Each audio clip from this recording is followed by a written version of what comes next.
السلام علیکم ورحمۃ اللہ وبرکاتہ۔ امید کرتا ہوں کہ آپ حضرات خیریت سے ہوں گے۔ ناظرین کرام، کسی سائل نے دارالعلوم دیوبند سے سوال کیا ہے دعوت و تبلیغ کے بارے میں۔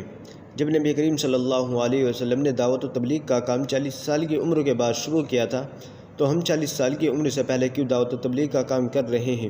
کیا سنت کے خلاف نہیں کر رہے ہیں؟ چلیے بہترین رہنمائی کے لیے ہم دارالعلوم دیوبند کا فتویٰ دیکھ لیتے ہیں۔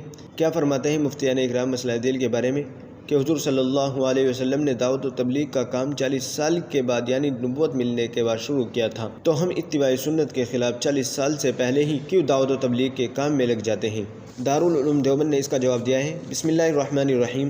اللہ تعالیٰ کی عادت یہی نہیں ہے کہ ایک دو نبی کو چھوڑ کر باقی تمام انبیاء اکرام کو 40 سال کی عمر کے بعد نبوت عطا فرمائی۔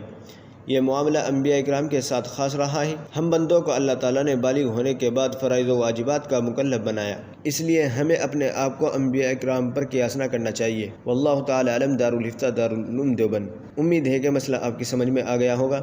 ویڈیو اچھی لگی ہے تو لائک کریں، شیئر کریں۔ چینل پر پہلی بار آئے ہوں تو ہمارے اس طرح کی ویڈیو پانے کے لیے ہمارے چینل کو سبسکرائب بھی کر سکتے ہیں۔ چلیے پھر ملتے ہیں کسی دوسری ویڈیو میں۔ السلام علیکم ورحمۃ اللہ وبرکاتہ۔